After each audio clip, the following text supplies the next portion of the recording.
خلينا نتكلم عن الناس اللي بتحب تسجل المحاضرات بتاعتها كلمة بكلمة، أو مثلا وهي في كورس معين ونفسها تسجل الكورس دوت علشان خاطر لما تروح تقدر تراجع الكلام اللي بيتقال. خلينا نقول بالنص. في اتنين اوبشن حلوين جدا، أنا بحب أستخدمهم خصوصا في الكورسات الأونلاين. في الاوبشن اللي اعتقد الناس كلها عارفاه هي الدوكس دوت جوجل دوت كوم. بتخش على دوكس دوت جوجل دوت كوم وبتخش على الاكونت بتاعك وبتبدا ايه تسجل المحاضرات بتاعتك من خلال لما بتفتح مثلا صفحه هنا كده وبتختار اللغه بتاعتك، انك بتيجي هنا كده مثلا على تولز بتعمل اللي هي الفويس تايبنج، وبعد كده بتختار اللغه بتاعتك وبتقدر تبدا تسجل. في اوبشن تاني بصراحه انا بحبه، وهي فيتشر موجوده في مايكروسوفت ويندوز 11. انت بس هي مشكلتها ان هي ما بتدعمش اللغه العربيه، بس هي الاكيورسي بتاعها رائع جدا. دي اول حاجه. الحاجه الثانيه، لو انت في كورس اونلاين، زوم ميتنج او جوجل ميت ولا مايكروسوفت تيمز، الدقه بتاعت الفيتشر بتاعت ويندوز 11 اكتر من الجوجل دوكيومنتس. وممكن انتوا تجربوها بنفسكم. انا حاولت بصراحه ان انا اجربها، بس للاسف انا هحاول اجربها معاكم برضه في الفيديو بحيث ان انتوا تشوفوها معايا. طيب ايه الفيتشر بتاعت الويندوز؟ كل اللي هعمله ان انا هاجي على الكيبورد هضغط على ويندو وحرف الاتش. هنا انا بدات اسجل، انا هقول له مثلا docs.google.com. هنا هو ماشي، هو جاب بوكس مفيش مشكله. هنا شوف هو لسه بيبدا لسه بياخد الكلام مني. طب انا عشان اقول له بقى خلاص كده ما تاخدش مني الكلام، هضغط على ويندو واتش كده. انا خلاص هنا ايه بقول له وقف ما تاخدش مني الكلام مره ثانيه. طيب انا همسح الكلام ده واقول له مره ثانيه docs.google.com. هنا اول ما الاقي الكلام خلاص اتظبط هقوم جاي موقف. ليه؟ انا مش هستنى ان هو دوكس ودوت دي او تي، مش، لا انا هستنى لغايه ما هو يفهم ان انا بقول له اسم موقع وهقوم جاي ضاغط انتر. هنا هيبدا هو يحول لي على الموقع ده.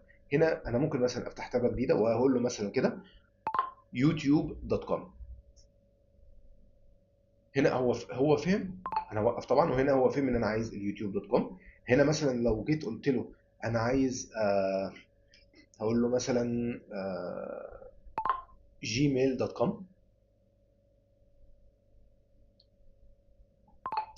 واوقف واقوم جاي ضغط انتر. هيدخلني على الايميل بتاعي، بس انا مش عايز ادخل طبعا على الايميل بتاعي دلوقتي. طيب انا مثلا ممكن اقول له مثلا facebook.com انتر. طيب هنا انا هدخل على الفيسبوك. انا بقى مش عايز كمان اكتب الايميل، انا هقول له ايه ahmed.muhammad.ali@yahoo.com، ولازم اوقف الايه الفويس. هنا هلاقي احمد.محمد. هو ما سمعش مني العلي، ما فيش مشكله، يمكن المايك بعيد شويه، بس .ali@yahoo.com. هو بصراحه رائع جدا في الحته دي مايكروسوفت. طيب هنا مثلا انا هاجي اقول له والله انا عايز اعمل سيرش عن how to install PS5 وانتر. هيجيب لي الفيديوهات بتاعت هاو تو انستول البي اس 5. لان زي ما قلنا ان الجوجل دوكيومنتس دهيت بتبقى يعني ميزه الويندوز فيتشر، ويندوز 11 فيتشر، ان هو لو انا هشغل فيديو هنا ده مثلا وجيت فتحت النوت هنا، لو انا لازم اسجل الكلام هفتح بقى وورد So you ولا just نوت، picked up a هاجي هنا كده PS5 Slim. تمام، يعني هسجله الاول وبعد كده هخلي الفيديو يشتغل وهاجي اسجل هنا الكلام. خلينا نشوف كده ايه اللي هيحصل. Once you open it up, you're going to get the console. The disc version has a removable drive already installed. The digital one will be missing it. Power cable, HDMI cable, USB-C cable for charging and connecting the controller, the actual DualSense controller, these two feet for the horizontal stand, and the quick start guide, which you're not going to need if you're watching this. With certain bundles, you might also get a digital code for a full game. طيب خدوا بالكم ان انا لما حركت الماوس وجيت هنا كده على طول ووقفت الفيديو، هو اوتوماتيك بيفهم ان انا ايه خلاص انا كده خلصت الايه الريكوردنج بتاعي، تمام، وان انا ايه بقفله. يبقى لازم نبقى واخدين بالنا. ودي نفس الفيتشر تقريبا موجوده في جوجل دوكيمنت، في جوجل دوكس، بس هي لازم يعني في جوجل دوكس اذا احنا هنا على التاب واحنا بنسجل ونقلنا هنا على التاب الثانيه، هو كده بيوقف الايه بيوقف الريكوردنج بتاعنا، او اللي هو ايه الاملاء الصوتي بتاعنا، او المحاضر وهو بيتكلم هيوقفه كده خلاص تمام. اما بالنسبه للويندوز فيتشر، انت بمجرد ما تضغط بس كده بالماوس بعيد، انت كده كانك بتقول له ايه افصل يا معلم، ما تسجلش اي حاجه من اللي انا هقول لك عليها دي. طيب احنا دلوقتي جينا جربنا الايه الويندوز. احنا طبعا قلنا ان هو للاسف ما بيدعمش اللغه العربيه، بس بيدعم لغات تانية منها الصيني السمبليفايد بيقولوا، وفي الياباني، وفي الايطالي، الفرنسي. يعني هو ما بيدعمش للاسف اللغه العربيه، بس في لغات تانية بيدعم.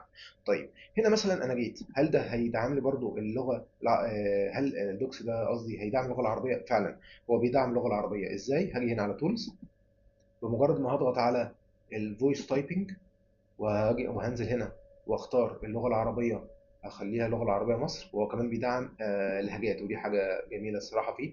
انا جربت، خلينا لو تايم، انا جربت ان انا اجرب مثلا لهجه عماني، انا ما بعرفش اتكلم لهجه عماني، بس قلت اما اجرب هل هو هيقدر ياخد مني الكلام ولا لا. لقيته للاسف ما كانش بياخد الكلام كله. لما رجعت مره تانية للاوبشن بتاع العربيه لمصر، لقيته بيسجل الكلام عادي خالص. هنا هنلاحظ ان هو ايه سجل الكلام اللي انا بقوله. طيب خلينا نرجع بقى اللي انا بقوله. طيب يعني شوف هو حتى وقف فيها على نهايه الكلام. طب خلينا نرجع على اللغه الانجليزيه.